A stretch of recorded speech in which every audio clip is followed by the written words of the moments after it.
Prajapati Ruchi's disenchantment. Once, Sutji recounted the following tale to the assembled sages, which had been originally told by sage Markandeya to Kronchki long ago. Once, sage Ruchi became so disenchanted with the world that he decided to remain a bachelor, a decision which made his Pitras, ancestors, extremely worried. They tried to change his mind by citing numerous benefits of householder's life and the human service he does to the society. They said, "O Ruchi, the decision you have taken is most unfortunate. Perhaps you are not aware of the importance a Grihastha holds in the society. But for his cooperation, not a single religious activity can take place. It's your misconception that a Grihastha cannot attain salvation. On the contrary, he has numerous opportunities in his life to attain salvation. Different rituals and consecrations enable him to achieve this important goal of a man's life." Pitra's advices had great impact on Prajapati Ruchi and he agreed to get married. Thereafter a search for an ideal match began, but even after best of his efforts he did not get any. Prajapati Ruchi then decided to please Lord Brahma by his austere penance. He commenced his penance, which continued for a very long period. Finally, Lord Brahma appeared and advised him to please his Pitras. Acting on the advice of Lord Brahma, Prajapati Ruchi eulogized his ancestors and performed the rituals of Tarpan to pacify their souls. All his Pitras appeared and blessed him. Prajapati Ruchi marries Manini. The blessings given by Pitras fructified instantaneously as a beautiful Apsara manifested herself from the river flowing nearby and said, "O great sage, I am Pramlocha. I would consider it as my good fortune if you give your consent to marry my daughter Manini. Pushkar, son of Varun, is her father. In course of time a son named Rochya will be born to you." This was the day Prajapati Ruchi was eagerly waiting for. He decided to get married then and there, so he invited all the prominent sages and the marriage ceremony was solemnized in their presence. In course of time, a son named Rochya was born to them. He was a great sage after whom a Manvanta was named. Read description of various consecrations. While describing the significance of various consecrations, Lord Vishnu told Shiva that the union of man's sperm and woman's ovum results into the birth of a child. This union, along with the whole process of fetus getting transformed into a baby, is a lengthy affair during which it imbibes numerous impurities. Consecrations purify a man from all these impurities. Lord Vishnu said the mankind has been categorized into 4 prominent castes: Brahman, Kshatriya, Vaishya and Shudra. The former 3 castes are also known as Dvijas, twice born. The solemnization of a consecration named Yadupavit is believed to be their second birth, because only they are entitled to get consecrated into this particular ceremony. Right from his birth till he takes his last breath, a Dvija has to undergo various consecrations. Giving the names of some prominent consecration ceremonies that a Dvija has to go through, Lord Vishnu said Garbhodhan Sanskar is performed at the time of conception. The scriptures have clearly stated about the best time for a woman to conceive: 12 days after her menstruation has started, beginning from the 5th day, as the first 4 days are not considered auspicious for this purpose. Punsavan Sanskar is performed in the 3rd month after conception, while Sementonian Sanskar is performed in the 6th or 8th month after conception. After the birth of a child, the consecration named Jat Karma is performed, while Namkaran Sanskar is performed on the 11th day after his birth, whereby the newborn baby is given a name. Nishkraman Sanskar is performed in the 4th month and Annaprashan Sanskar in the 6th month. The consecration named Chudamni Sanskar can be performed either in the 1st, 3rd or 5th year of the child. Upanayan Sanskar, dwelling on length about the appropriate way of performing Upanayan Sanskar, sacred thread ceremony, rituals. Lord Vishnu said a Brahman child should get consecrated with the sacred thread in his 8th year, while a Kshatriya child's consecration should be performed when he has attained the age of 11. Upanayan Sanskar of a Vaishya child should be performed in his 12th year. A Dvija, whose Upanayan Sanskar has been performed, must face southwards while relieving himself in the night, whereas during daytime he should face northward. Subsequently, he should purify himself by properly washing his urinary organ with mud, soap, and water. He should also wash his hands and feet. The purification is believed to be incomplete until and unless the rituals of Achman, ritualistic rinsing of the mouth, have been performed. Next morning, after having a bath, he should do pranayam and chant the sacred Gayatri mantra facing east. In the evening he should chant Gayatri mantra facing south. After this the ritual of Vikshatan is performed, whereby he seeks alms and donates everything that he gets to his guru as a mark of respect to him. This particular ritual is symbolic and emphasizes the absolute necessity of subduing one's ego before acquiring knowledge from his guru. A celibate is supposed to wear nothing but a deer skin and a waistband made of long reeds on his person, with a sacred thread hanging across his shoulder, and carry a stick in his hand. The celibate whose Upanayan Sanskar has been performed should stay at his guru's hermitage till he completes his education.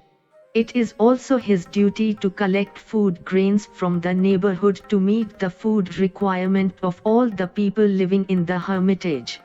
A Brahman celibate should chant Bhavti Bhiksham Dehi while seeking alms, whereas a Kshatriya celibate should chant the same mantra with a slight modification, Bhiksham Bhavti Dehi. Similarly, a Vaishya celibate should chant Bhiksham Dehi Bhavti while seeking alms. Keshant Sanskar. After finishing his education, the celibate should shave his beards and mustaches for the first time. Strict guidelines have been laid down for each caste with respect to this particular consecration.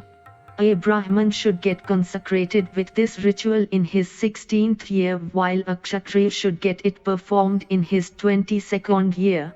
Similarly, a Vaishya should get consecrated with this ritual in his 24th year. The above mentioned age limits are also the maximum before which respective castes are supposed to get consecrated with the sacred thread ceremony, failing which he becomes a religious outcast. Grihastha Ashram. His education being complete, now it is the time for him to enter the life of a householder. But before leaving the hermitage he should pay dakshina as a mark of gratitude to his guru for all the knowledge he has imparted to him. With the permission of his guru, he should then marry a girl who is beautiful, younger to him and belonging to different gotra. Although the best option for him is to marry a woman belonging to his own caste, but he is allowed to marry outside his caste, provided the woman hails from a caste inferior to him, but under no circumstances he should marry a woman belonging to superior caste. Copulation prohibited on certain days. An ideal wife is one who obeys the commands of her husband without any inhibition. According to the scriptures, the best time for a married couple to copulate is after the woman has had her menstruation, especially till 16 days after her periods have commenced are considered best for this purpose. But There are also certain days on which making sexual contacts is prohibited. The first 4 days after her periods have started, Ashtami, Chaturdashi, Amvasya and Purnima are few such days.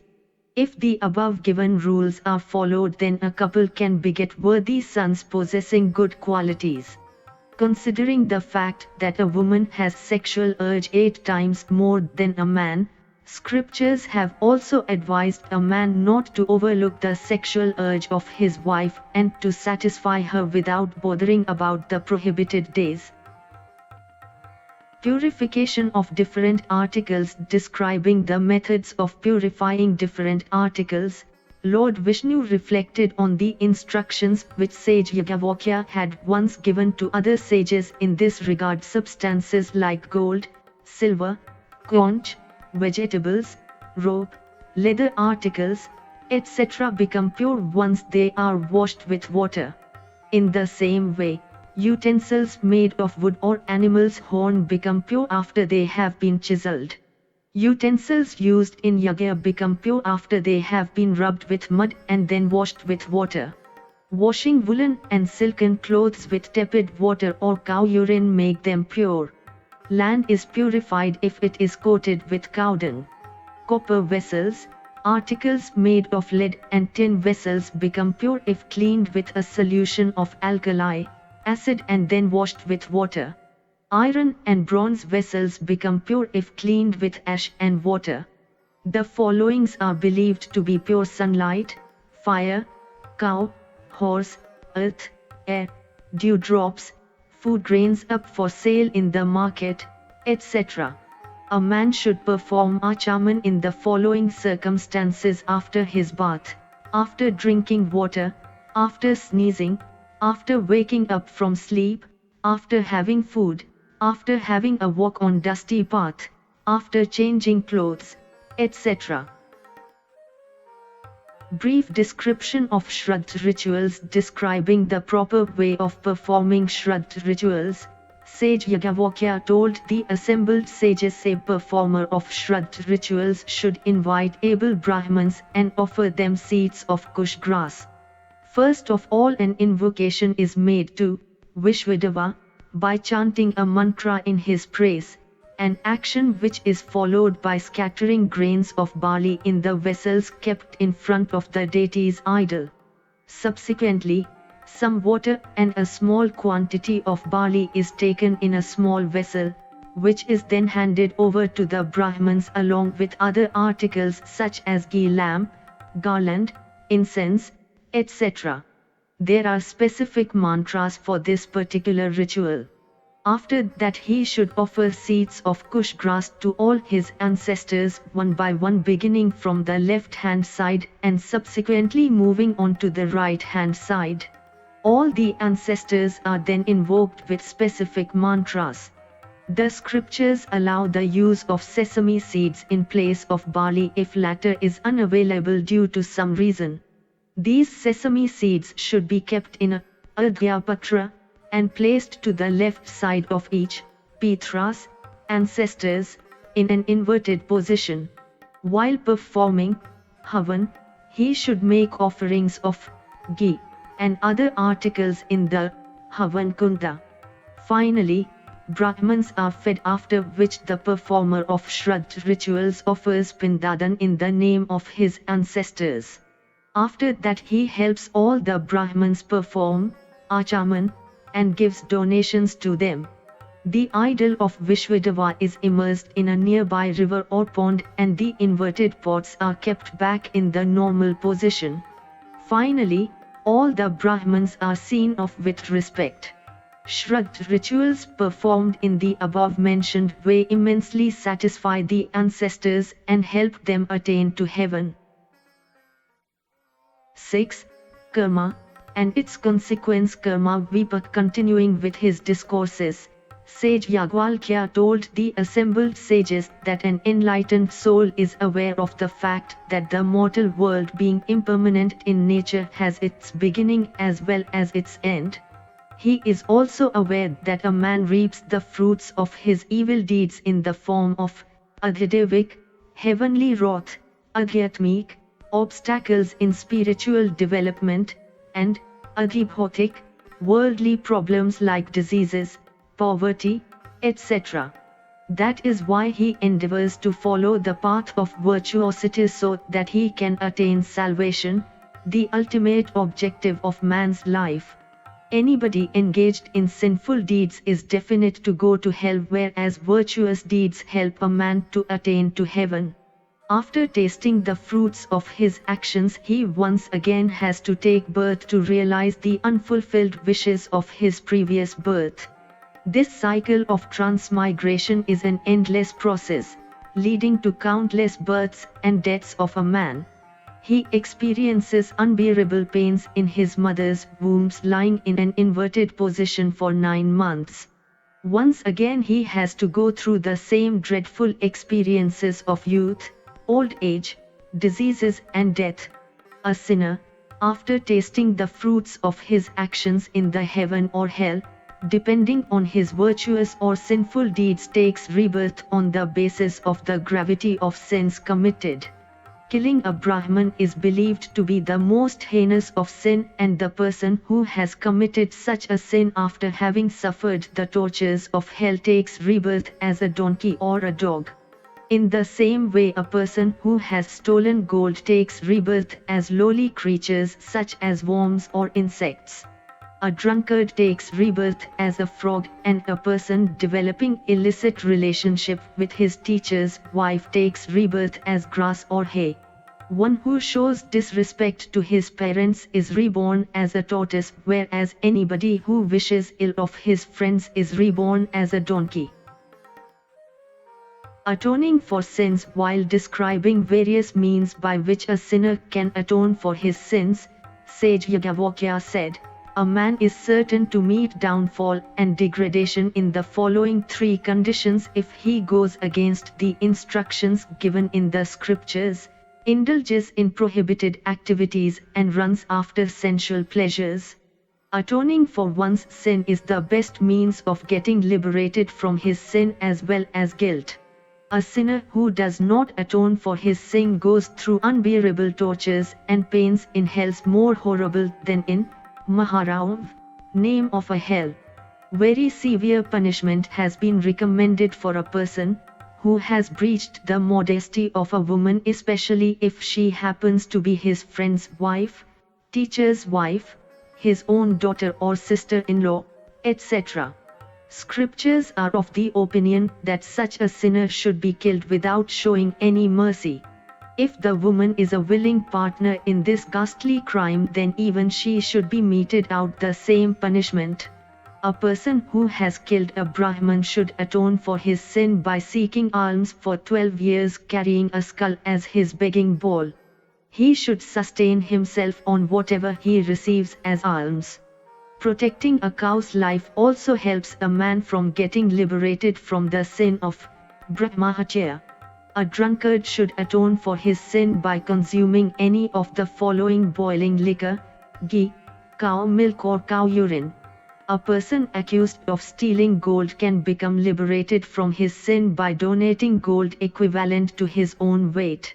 A person who has killed a cow can become liberated from his sin by consuming Panchagavya, a mixture of cow milk, cow dung, cow urine, ghee and curd, and leading the rest of his life in the servitude of cows.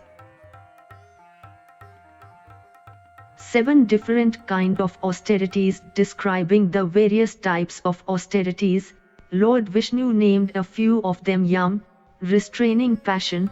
This particular austerity comprises of 10 virtues: celibacy, forgiveness, meditation, truthfulness, honesty, non-violence, not stealing, gentleness and self-control.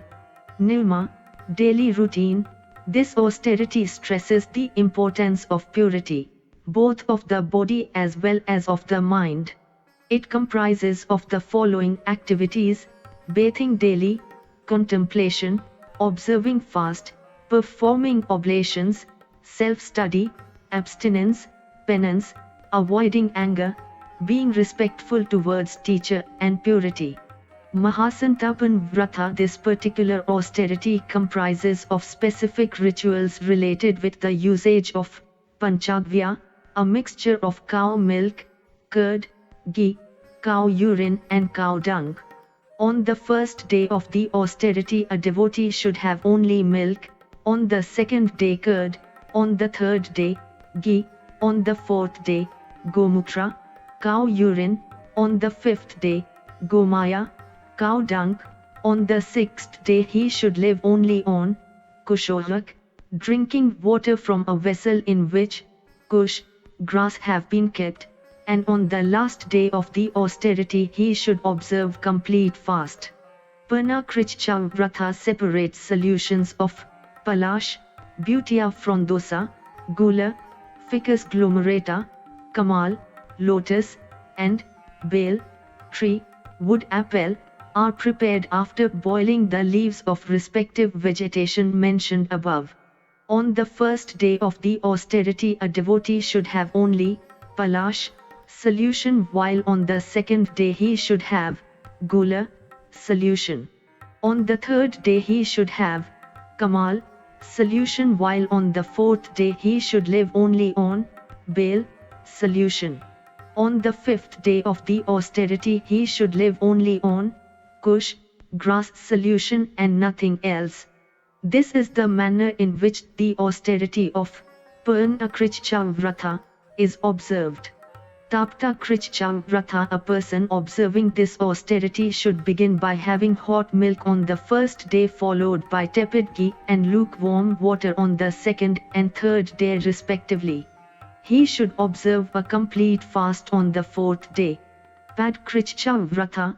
This particular austerity lasts for 4 days. On the first day a devotee should observe Ekabhakta Vrata, having food only once a day in the noon. On the second day he should observe Nakta Vrata, having food only once a day in the night. On the third day he should break his fast by having whatever is available with him, because anything that has been provided by others is strictly prohibited. He should observe a total fast on the fourth day. When a devotee observes these cycles of austerity for 3 times, then it is called Prajapya Krichshram Vrata. Ati Krichcha Vrata. Rituals of this austerity is more or less similar to that of Prajapya Krichshram Vrata, with a slight difference. Here fast is broken with a handful of cooked food. When this particular ritual is observed for 4 days, then it is called Ati Krichcha Vrata. Krichcha Ati Krichcha Vrata. Observing the rituals of Ati Krichcha Vrata for 21 days living only on milk and water is called Krichcha Krichcha Vrata. Parak Vrata. Observing complete fast for 12 continuous days is called Parak Vrata. Chandrayan Vrata. It's an important austerity lasting for a month, which commences on first day of the bright half of a month by observing fast for the whole day and breaking it in the night with 1 morsel of food. On the next day, i.e., Dvitiya, 1 morsel of food is increased, which means that instead of 1 morsel of food now 2 morsels are taken. This way 1 morsel of food is increased on each of the following days till the 14th day, Chaturdashi, when the fast is broken by having 14 morsels of food. A total fast is observed on Amvasya, dark moon. On the next day, i.e. first day of the dark half of the month, 1 morsel is decreased, which means that the devotee should break his fast with 13 morsels of food. This way 1 morsel is decreased on each successive day till Chaturdashi, when a devotee breaks his fast by having only 1 morsel of food. This is the way how a Chandrayan Vrata should be observed. Anantraya Rashi Vrata. This austerity is related with the worship of Lord Shiva and commences on the 13th day of the bright half of the Hindu month Margashira and lasts for a year. It concludes exactly after a year when Rati and Anand are worshipped with appropriate rituals. 10,000 offerings are made in the sacrificial fire. Brahmans are fed and donations made to them. One who observes this austerity is blessed with health, wealth and good fortune. Akhand Dwadashi Vrata, this austerity is related with the worship of Lord Vishnu. It commences on the 12th day of the bright half of the Hindu month Margashira and lasts for a year, consisting of 3 phases.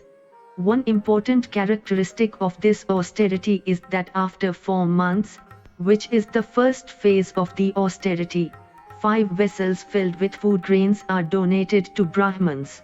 In the second phase of the austerity, consisting of 4 months and commencing from the Hindu month Chakra, pots filled with parched grams are donated to Brahmans.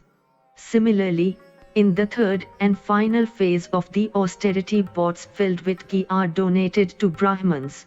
Shiva Ratri Vrata, this austerity is related with the worship of Lord Shiva, and a fast is observed on the 14th day of the dark half of the Hindu month Falgun.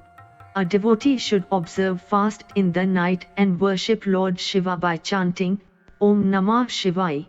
He should perform Havan with black sesame seeds and worship Lord Shiva at midnight, in the third and the fourth Prahar. 1 Prahar equals 3 hours, with appropriate rituals. One who observes fast on this day gets all his wishes fulfilled and attains salvation as well. A devotee who observes Shiva Ratri fast for 12 successive years acquires knowledge, wealth, success and happiness.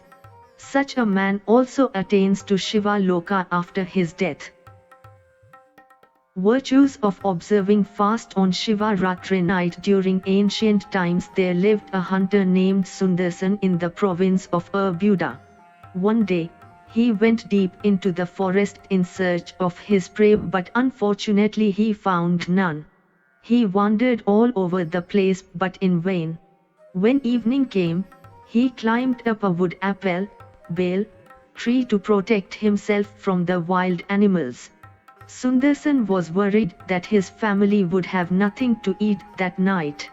Engrossed in his contemplative mood, he kept on plucking leaves from the bale tree and throwing them down.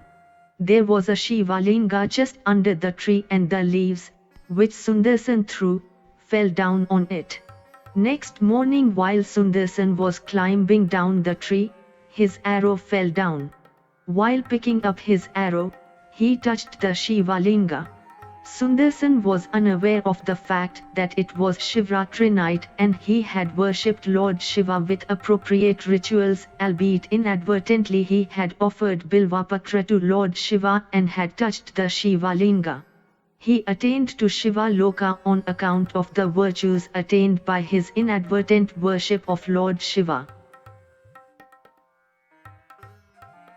The power of chastity. Once, sage Vyasa went to Brahmaloka to get his doubts cleared on certain spiritual matters from Lord Brahma. While dwelling on a wide range of religious topics such as importance of austerities and various incarnations Lord Vishnu took to protect righteousness, Lord Brahma narrated a tale of a Brahman woman who possessed divine powers on account of her chastity. Lord Brahma said, during ancient times there lived a Brahman named Kaushik in Pratishtanpur Nagar. He was inflicted with leprosy, but still his wife was very chaste and faithful towards him. His wife used to be on her toes, attending to all his demands and looking after all his requirements. But still, he used to scold and abuse his wife at the first given opportunity without any rhyme or reason. However, his wife did not mind his behavior, understanding quite well the frustrations of a man suffering from dreaded disease like leprosy. One day, something happened which made Kaushik extremely angry, and in a fit of rage he made an impossible demand, thinking that his wife would never comply by it, giving him an opportunity to curse her to the satisfaction of his heart. Shouting angrily at his wife, Kaushik said, "Age has started showing effect on you. You don't look beautiful as before. You have also started neglecting me. Take me to a beautiful prostitute so that I can satisfy my sexual urge. Kaushik's wife was deeply hurt by his rude and unfair remarks, but she remained cool and calm. Being a chaste and faithful wife, she had no option but to obey her husband's command. So, she left for a prostitute's house carrying Kaushik on her shoulders. The prostitute's house was far and it became dark while they were still on the way. Because of darkness, Kaushik's wife could not see Sage Mandavya, who in spite of his innocence was given a severe punishment by the king. He had been made to sit on a pointed cone which, after having penetrated through his body, had pierced even his skull. But, being a great sage, Mandavya was engrossed in his meditation even in such a painful physical condition. Unfortunately, Kaushik's feet, which were hanging down the shoulders of his wife, touched Mandavya's body. Mandavya's meditation was disturbed and he came out from his meditative level. As a result, he became conscious of his unbearable physical pain and cursed that whoever had disturbed his meditation would not live to see the next day. Kaushik died the next day, but his wife, who had full confidence in her power of chastity, knew that her husband would be alive once again. She cursed angrily, "Mandavya has a misconception about his power. He thinks that only he can control the natural phenomena, but perhaps he does not know what feats a chaste woman is capable of performing. It's my command to the sun not to rise from tomorrow onwards." And indeed, the sun stopped rising from the next morning, leading to catastrophic fallout. Everything went haywire in the world, which made the deities extremely worried. They came to me, Lord Brahma, with a request to reveal why sun had stopped rising. I told them that it was all due to the curse of a chaste woman, and then I narrated the whole story. I revealed to them that nobody except Sati Anusuya was capable of bringing back order in the world. I advised them to seek the help of Sati Anusuya, who was famous for her exceptional chastity. So, all the deities went to Sati Anusuya and requested her to make the sun rise so that everything became orderly in the world once again. Sati Anusuya agreed to lend her help in bringing back normalcy in the world. She, by the virtue of her chastity, not only made the sun rise daily but also made dead Kaushik alive once again. Such is the power commanded by a woman practicing the austerity of chastity. There are numerous examples of such women famous for their chastity, and Sita was one of them. 8. The tale of Ramayana. Lord Brahma then went on to describe the famous tale of Ramayana, the mere listening to which absolves a man from all his sins. He began by giving the details of Sri Ram's lineage and said, "I, Lord Brahma, manifested from the lotus originating from the navel of Lord Vishnu. Sage Marik manifested from me while Kashyap was Marika's son. Surya manifested from Kashyap, Vavasvatmanu from Surya, and Ikshvaku was born to Vavasvatmanu. The great king Raghu was also the descendant of Ikshvaku. Raghu's son was Aja, whose son was Dasharatha. Dasharatha had 3 queens, Kausalya, Kaikeyi and Sumitra. Kausalya gave birth to Sri Ram while Kaikeyi was the mother of Bharata. Sumitra had 2 sons, Lakshman and Shatrughan. Sri Ram had great devotion towards his parents. Sage Vishwamitra, who was tormented by the demons, took Sri Ram and Lakshman along with him so that he could do his penance peacefully. He assured Dasharath that he would make both his sons proficient in all the scriptures as well as in the usage of various weapons. With great reluctance, Dasharath allowed Sri Ram and Lakshman to go along with Vishwamitra. Once in the forest, Sri Ram assured his guru to do his penance without bothering about the demons. Vishwamitra commenced his penance and Sri Ram killed all the demons trying to disturb him. The names of few demons killed by Shri Ram were Taka, Sabahu, etc. Janka, the father of Sita, had organized a grand Swayamvar ceremony to which he had invited all the prominent kings of that time. He had also sent invitation to Vishwamitra. Vishwamitra set out for Jankapur accompanied by Shri Ram and Lakshman. Janka had a huge book gifted to him by Lord Shiva and which he worshipped daily with appropriate ritual. Once during the process of cleaning the area where Shiva's bow was kept, Sita lifted the bow and kept it a distance. Later on she forgot to keep it back at the original place. When Janka came to worship the bow, he was surprised to find it to be kept at a different place. He made an inquiry and Sita confessed that she had kept it while cleaning the place of worship. Janka just could not believe that his tender-looking daughter possessed such strength and power. No wonder he decided to give Sita's hand in marriage to such a man who could break Shiva's bow. So, he made a declaration that anybody capable of breaking Shiva's bow could have Sita as his wife. There were many mighty warriors present at the Swayamvar ceremony, but none had the strength to even lift the bow. What to say about breaking it? Finally, as the destiny would have liked it, Shri Ram broke the bow into 3 pieces and thus married Sita. Lakshman married Urmila, another daughter of Dasharatha, while Bharata and Shatrughan married Mandavi and Kirtimayi respectively, both daughters of King Kushadhwaja. Later on, when Dasharatha decided to crown Shri Ram as the king of Ayodhya, Kaikeyi played a spoil sport and demanded her son Bharata to be made the king of Ayodhya and Shri Ram to be sent into exile for 14 years. Actually, Kaikeyi had taken undue advantage of Dasharatha's helpless condition to serve her own interest.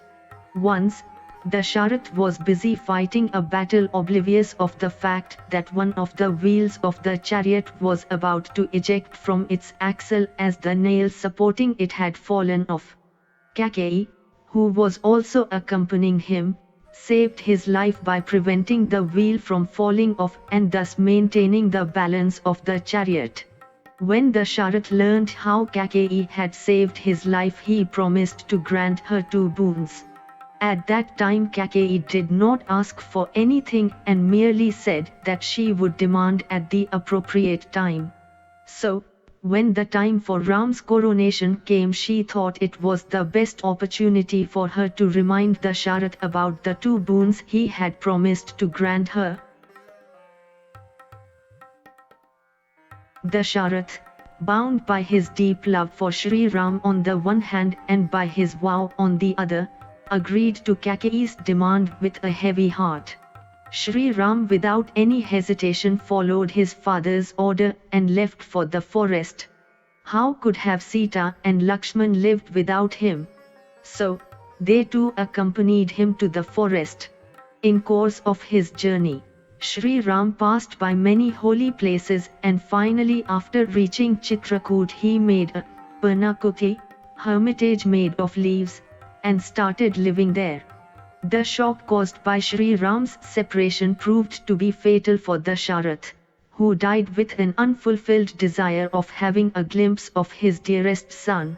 Bharata, who at that time was at his maternal uncle's place, returned to Ayodhya after hearing the news of his father's demise and performed his last rites.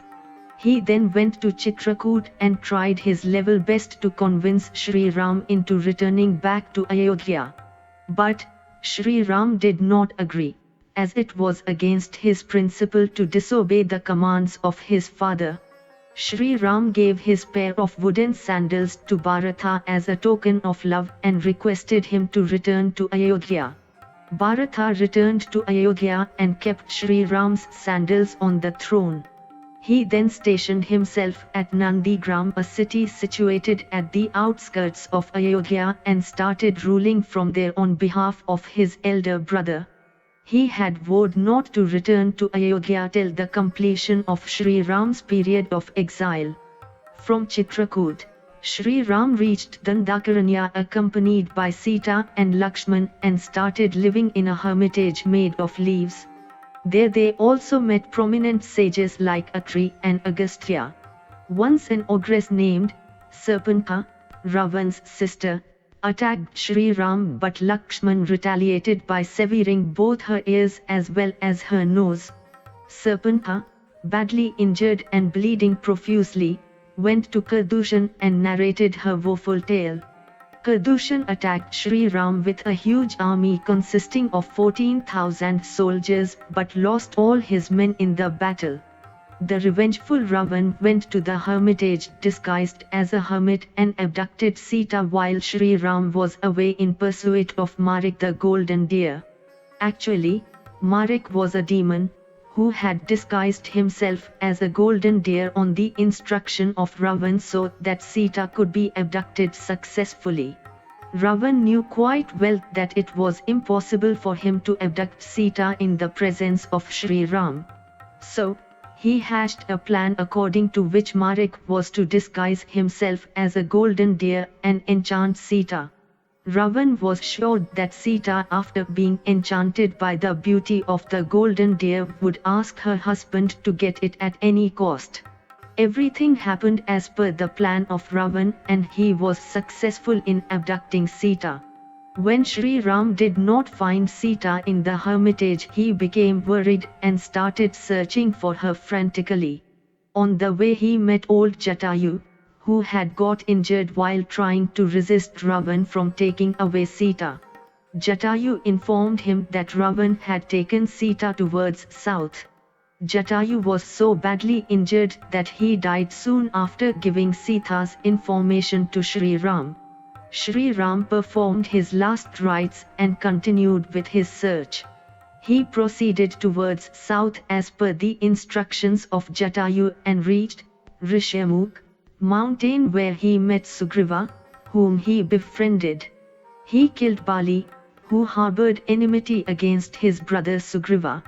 He then made Sugriva the king of Kishkinda, and himself went to live at Rishyamukh mountain.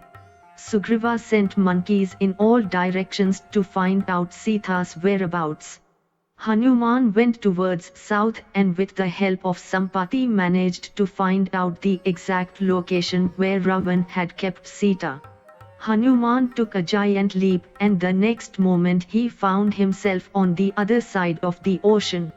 He went to Ashok Vatika, where Ravan had kept Sita in captivity. He presented the ring to her, which Shri Ram had given him. Sita, in turn, gave her Chudamni ornament and requested him to give it to Shri Ram. Jumping from one branch to another, hungry Hanuman ate all the fruits and in the process destroyed the beautiful garden. When Ravan came to know about the destruction caused in the beautiful garden of Ashok Vatika, he sent many demons to capture Hanuman. But all of them were killed, including Akshay Kumar, Ravan's son. Ultimately, Hanuman was made captive by Meghnad and produced before Ravan, who ordered his tail to be set ablaze as a punishment. Hanuman, with his tail ablaze, jumped from one palace to another and burned the golden city of Lanka within no time. He then returned to his master Shri Ram and described everything in detail. Finally, Shri Ram attacked Lanka with a huge army comprising of mighty warriors like Hanuman, Sugriva, Angad and many others. A fierce battle took place in which all the demons including Ravan were killed. The victorious Shri Ram returned to Ayodhya along with his consort Sita. The residents of Ayodhya danced in joy at the return of their prodigious son. Shri Ram ruled over Ayodhya for 11,000 years. Finally he ascended to the heaven taking along all the people of Ayodhya with him, but before doing that he appointed Lav and Kush his sons as his successors.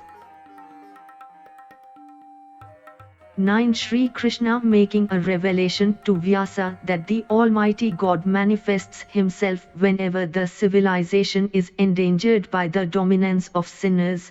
Lord Brahma said, in Dwapar Yuga, Lord Vishnu incarnated as Sri Krishna to protect dharma from being subjugated by adharma, which had become all-pervasive at that time. He was born to Vasudeva and Devaki. Both his parents had been kept under captivity by Kansa, who was aware of the prophecy that he would be killed by Devaki's eighth son. In due course of time Devaki gave birth to 7 sons, all of whom were mercilessly killed by Kansa one by one. In order to protect the life of Sri Krishna, the 8th child born to Devaki, Vasudeva exchanged him with the baby girl born to Yashoda and Nand. Vasudeva had no problem in moving out of the prison as Krishna by his divine power induced all the gods to sleep. Sri Krishna, being an incarnation of Lord Vishnu, performed great feats right from his childhood. Once, Kansa sent an ogress named Putna, who tried to kill Sri Krishna by breastfeeding him. But Krishna sucked her breasts with such ferocity that Putna met an instant death. In due course of time Sri Krishna killed many more ferocious demons like Shaktasur, Kalyanag, Dhenuksur and mesmerized the residents of Gokul by his divine bravery. He also performed many other divine feats like lifting Govardhan mountain and performing Rasleela with the gopis. Seeing all his plans of killing Sri Krishna go in vain, Kansa sent him a message challenging for a duel fought with his court wrestlers named Mushtik and Chanur. Sri Krishna killed both the dreaded demons without much difficulty. Ultimately, Sri Krishna climbed up the throne sitting on which Ravan had been watching the wrestling bout and pulled him down by his hair. He then punched Kansa on his chest so hard that he died an instantaneous death. Having accomplished his most important mission of killing the demon king Kansa and liberating the earth from his tyranny, Sri Krishna went on to complete his education under the tutelage of sage Sandipani. During ancient times it was customary for a disciple to offer dakshina to his teacher, as a mark of respect after his education was complete. Sri Krishna, following this tradition, gave an invaluable dakshina to his guru by bringing all his dead sons alive to earth from Yamloka. Sri Krishna was subsequently crowned as the king of Mathura, but on account of the relentless attack by Jarasandha he had to abandon his dear city and shift his base to Dwarka. He had 8 queens, among whom Rukmini and Satyabhama were prominent. Later on he rescued 16,100 women from the captivity of Narkasur and married all of them. From Rukmini he had a son named Pradyumna, who killed Shambasur. Aniruddha was Pradyumna's son and he married Usha, daughter of Banasur. Banasur was a great devotee of Lord Shiva and was blessed with 1,000 hands. Lord Shiva came to his rescue at the time when he was battling against the might of Sri Krishna. A fierce battle was fought between both the deities, which remained inconclusive even after a long time. Lord Shiva then requested Sri Krishna to spare Banasur's life, to which he agreed, albeit partially.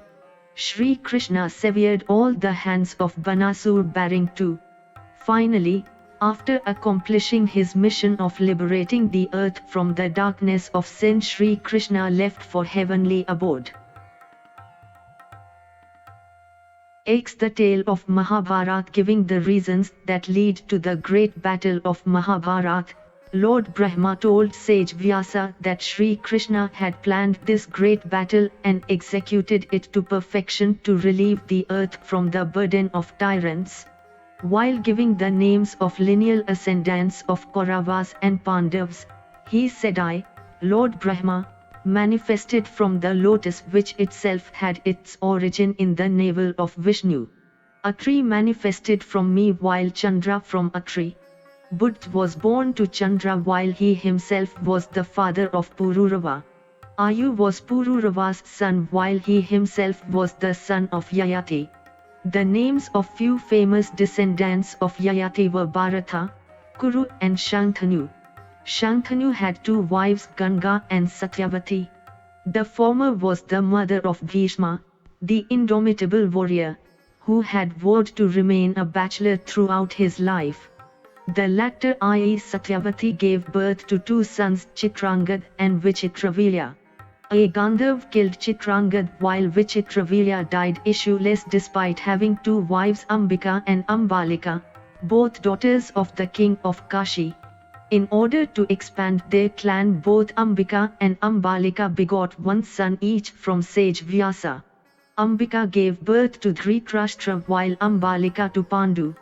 The same Vyasa also had a son from a maid servant who became famous as Vidur and who was famous for his statesmanship and tactfulness. Dhritarashtra married Gandhari and begot 100 sons from her, among whom Duryodhana was most notorious. These 100 sons of Dhritarashtra became famous as Kauravas. Pandu had two wives, Kunti and Madri, from whom he begot 5 sons, Yudhishthira, Bhima, Arjun, Nakul and Sahdev, who all grew up to be very powerful and mighty. All 5 of them became famous as Pandavas. Pandu, their father, had died while they were still young, and Madri, unable to bear the sorrow, had given up her life by jumping into the burning pyre of her dead husband. So, the Pandavas were brought up under the guardianship of Kunti. Kauravas and Pandavas were bitter rivals right from their childhood. Duryodhana never missed a chance to torment the Pandavas, his cousins. Both Kauravas and Pandavas were brought up under the tutelage of Kripacharya and Dronacharya, both prominent scholars of their times. Once, Duryodhana tried to kill Bhima by poisoning him, but fortunately Bhima not only came out unscathed but also with renewed strength and vigor. Duryodhana tried his luck for the second time to eliminate his enemies by setting ablaze the house of wax in which Pandavas were living, but once again they came out unharmed. Pandavas then went to Ekchakranagar and took refuge in the house of a Brahman family. A demon named Baka used to torment the people of Ekchakranagar. Bhima killed that demon and the people were relieved at the news of their tormentor's death. Thereafter Pandavas went to attend the Swayamvar ceremony of Draupadi. Arjun won Draupadi as his wife by piercing the eye of the fish hanged above his head by looking at its image in the water pot kept below. At the insistence of Dronacharya and Bhishma, Yudhishthira reluctantly agreed to share half of his kingdom with the Pandavas. Thus Pandavas started living at Indraprasth, the capital of their newly acquired kingdom. Arjuna married Subhadra, his second wife and the sister of Sri Krishna. He pleased Agni Dev by his austere penance and received divine weapons like a divine chariot, Gandiv, bow, imperishable arrows and an impenetrable shield. After being armed with these divine weapons, he successfully defeated many powerful monarchies and gave the whole acquired wealth to Yudhishthira, his elder brother. Dhritarashtra invited Yudhishthira for a game of Dyuta, gamble, but Duryodhana defeated him by employing unfair and deceitful tactics with the active connivance of Shakuni, his cunning maternal uncle. Yudhishthira lost everything in the gamble, his whole wealth, his kingdom and even Draupadi. Pandavas had to go into exile for 12 years with an additional year of Agyatwas. They were not supposed to be recognized during this period, as per the terms and conditions laid down for the game. After completing their total period of exile, Pandavas reached Viratnagar to spend their year of Agyatwas, which posed more dangers and challenges because if they were recognized during this period it would have meant another 12 years of exile for them. Having successfully completed their period of exile, Pandavas demanded back their kingdom, but Duryodhana was not even willing to part away with 5 villages. Thus Pandavas were left with no option but to fight for their legitimate rights. Both the rival armies boasted of mighty and brave warriors on their sides. Duryodhana appointed Bhishma as the chief commander of his army, whereas Shikhandi was leading Pandav's army. The first 10 days of the battle saw a fierce fight between both the rival armies, during which period many warriors from each side achieved martyrdom. Finally, while Bhishma lay down injured, his whole body pierced with Arjuna's arrows, but still alive because he had received a boon of Aichcha Mrityu, death by his choice, prominent warriors from both sides stood around him. It was only after the sun came north of equinox, Uttarayan, the auspicious time Bhishma had chosen to leave his mortal body, that he died after preaching the Pandavas on wide range of subjects. After Bhishma's death, Dronacharya led the Kauravas army. This was the most crucial phase of the battle. Dronacharya had become so demoralized after his son's death that he had just no motivation left in him to fight the battle. Finding an opportune moment, Drishtadyumna severed his head, and Kauravas thus lost their most able and experienced commander. Duryodhana appointed Karna as the next commander of Kauravas' army.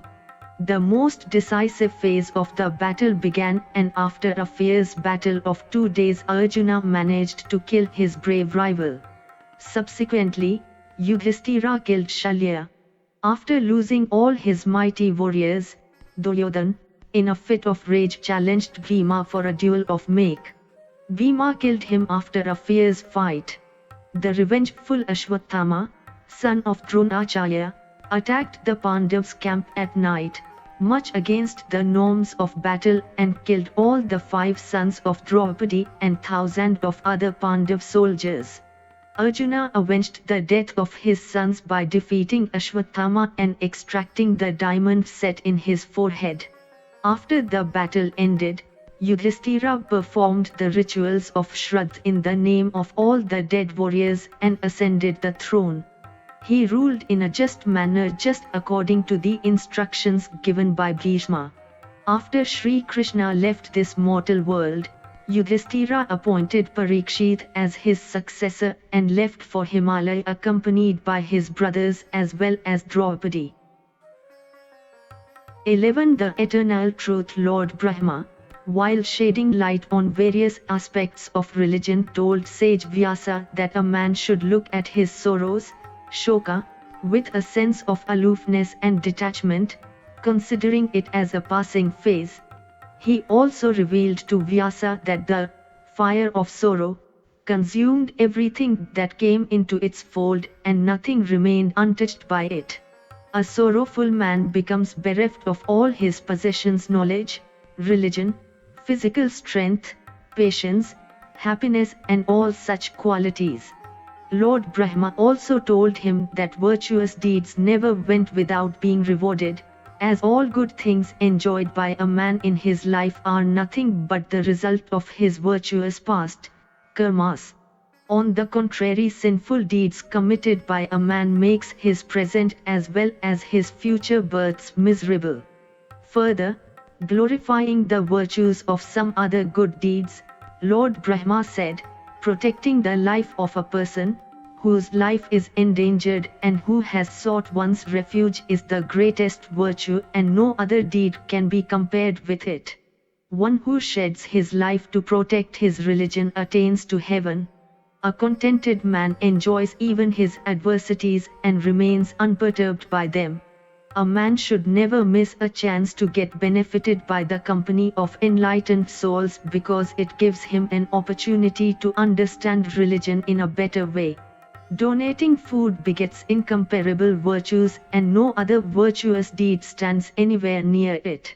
Lord Brahma concluded by describing Sanatan Dharma in a nutshell and said, anybody observing the following austerities should be considered an ardent follower of Sanatan Dharma: truth, penance, self-control, purity, forgiveness, compassion, knowledge and donation. The Supreme Yoga. Once, sage Shaunak asked Sutji about the reasons behind man's sorrow.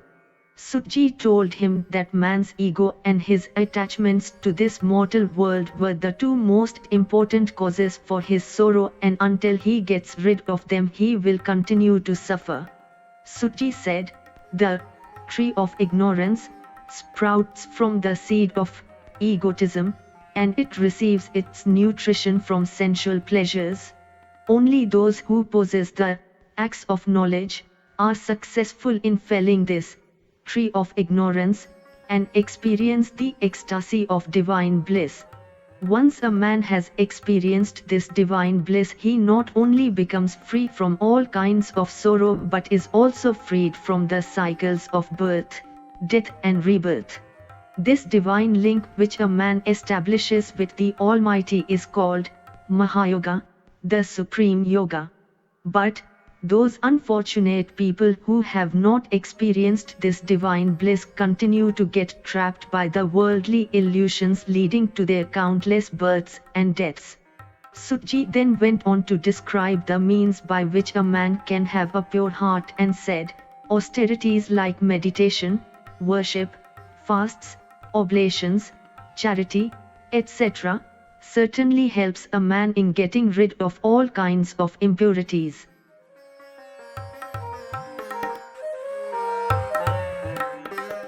If you enjoyed this audiobook, please like and subscribe to be notified of when new audiobooks are uploaded. Thank you for listening and learning. Shanti.